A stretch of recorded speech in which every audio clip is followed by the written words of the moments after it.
بسم اللہ الرحمن الرحیم۔ السلام علیکم۔ قرب قیامت کی نشانیوں میں سے ایک سب سے بڑی نشانی دجالی فتنہ ہے۔ یہ تو ہم سب کو معلوم ہے کہ اس وقت دجال ایک جزیرے میں قید ہے اور بحکم خدا قیامت سے پہلے آزاد کر دیا جائے گا۔ وہ کیسا دکھتا ہوگا؟ آزاد ہو کر وہ کون کون سے فتنے برپا کرے گا؟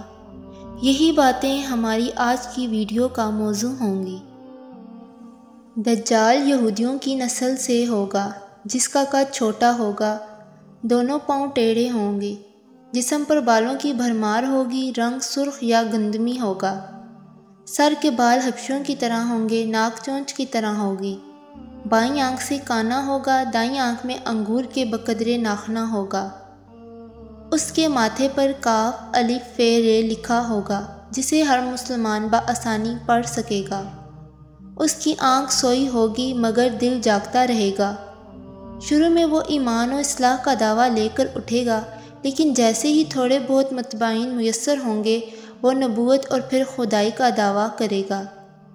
اس کی سواری بھی اتنی بڑی ہوگی کہ اس کے دونوں کانوں کا درمیانی فاصلہ ہی 40 گز کا ہوگا۔ ایک قدم تحت نگاہ مسافت کو طے کر لے گا۔ دجال پکا جھوٹا اور اعلیٰ درجے کا شعبدے باز ہوگا۔ اس کے پاس غلوں کے ڈھیر اور پانی کی نہریں ہوں گی۔ زمین میں مدفون تمام خزانے باہر نکل کر شہد کی مکھیوں کی مانند اس کے ساتھ ہو لیں گے۔ جو قبیلہ اس کی خدائی پر ایمان لائے گا، دجال اس پر بارش برسائے گا، جس کی وجہ سے کھانے پینے کی چیزیں ابل پڑیں گی، درختوں پر پھل آ جائیں گے۔ کچھ لوگوں سے آ کر کہے گا کہ اگر میں تمہارے ماں باپوں کو زندہ کر دوں تو کیا تم میری خدائی کا اقرار کرو گے؟ لوگ اسبات میں جواب دیں گے۔ اب دجال کے شیطان ان لوگوں کے ماں باپوں کی شکل لے کر نمودار ہوں گے۔ نتیجتاً بہت سے افراد ایمان سے ہاتھ دھو بیٹھیں گے۔ اس کی رفتار آندھیوں سے زیادہ تیز اور بالوں کی طرح رواں ہوگی۔ وہ کرشموں اور شعبدہ بازیوں کو لے کر دنیا کے ہر چپا کو روندے گا۔ تمام دشمنان اسلام اور دنیا بھر کے یہودی امت مسلمہ کے بغض میں اس کی پشت پناہی کر رہے ہوں گے۔ وہ مکہ معظمہ میں گھسنا چاہے گا مگر فرشتوں کی پہرہ داری کی وجہ سے ادھر گھس نہ پائے گا، اس لیے نامراد و ذلیل ہو کر واپس مدینہ منورہ کا رخ کرے گا۔ اس وقت مدینہ منورہ کے 7 دروازے ہوں گے اور ہر دروازے پر فرشتوں کا پہرہ ہوگا، لہٰذا یہاں پر بھی منہ کی کھانی پڑے گی۔ انہی دنوں مدینہ منورہ میں 3 مرتبہ زلزلہ آئے گا، جس سے گھبرا کر بہت سارے بے دین شہر سے نکل کر بھاگ نکلیں گے۔ آخر ایک بزرگ اس سے بحث و مناظرے کے لیے نکلیں گے اور خاص اس کے لشکر میں پہنچ کر اس کی بابت دریافت کریں گے۔ لوگوں کو اس کی باتیں شاق گزریں گی، لہٰذا اس کے قتل کا فیصلہ کریں گے، مگر چند افراد آڑے آ کر یہ کہہ کر روک دیں گے کہ ہمارے خدا دجال کی اجازت کے بغیر اس کو قتل نہیں کیا جا سکتا ہے۔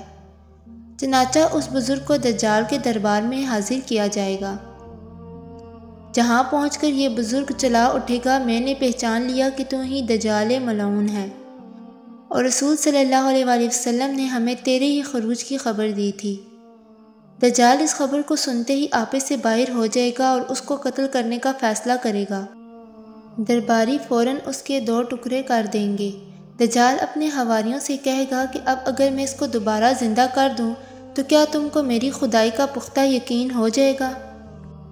یہ دجالی گروپ کہے گا کہ ہم تو پہلے ہی سے آپ کو خدا مانتے ہوئے آ رہے ہیں، البتہ اس معجزے سے ہمارے یقین میں اور اضافہ ہو جائے گا۔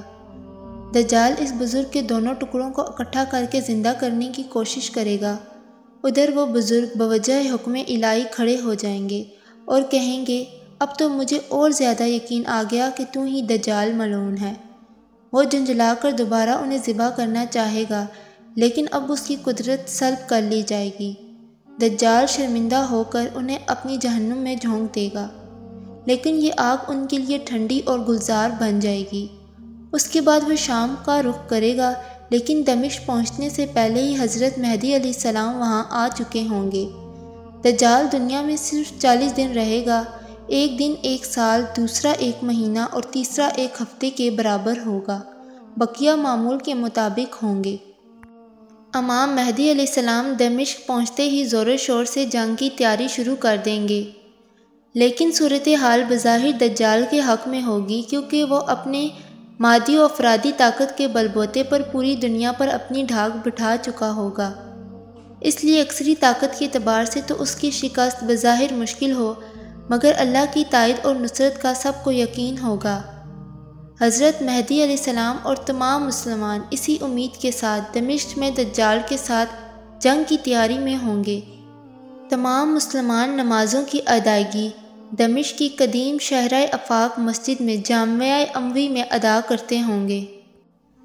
ملی شیرازہ لشکر کی ترتیب اور یہودیوں کے خلاف صف بندی کو منظم کرنے کے ساتھ ساتھ مہدی علیہ السلام دمشق میں اس کو اپنی فوجی سرگرمیوں کا مرکز بنائیں گے، اور اس وقت یہی مقام ان کا ہیڈ کوارٹر ہوگا۔ امام مہدی علیہ السلام ایک دن نماز پڑھانے کے لیے مصلی کی طرف بڑھیں گے تو عین اسی وقت حضرت عیسیٰ علیہ السلام کا نزول ہوگا۔ نماز سے فارغ ہو کر لوگ دجال کے مقابلے کے لیے نکلیں گے۔ دجال حضرت عیسیٰ علیہ السلام کو دیکھ کر ایسا گھلنے لگے گا جیسے نمک پانی میں گھل جاتا ہے۔ پھر حضرت عیسیٰ علیہ السلام آگے بڑھ کر اس کو قتل کر دیں گے، اور حالت یہ ہوگی کہ شجرہ و حجر آواز لگائیں گے کہ اے روح اللہ، میرے پیچھے یہودی چھپا ہے۔ چنانچہ دجال کے سارے ساتھیوں کو قتل کر دیا جائے گا۔ پھر وہ صلیب کو توڑیں گے، یعنی صلیب پرستی کو بھی ختم کر دیں گے، اور اس کے بعد مال و دولت کی ایسی فراوانی ہوگی کہ کوئی اسے قبول نہ کرے گا، اور لوگ ایسے دیندار ہو جائیں گے کہ ان کے نزدیک ایک سجدہ دنیا و مافیہ سے بہتر ہوگا۔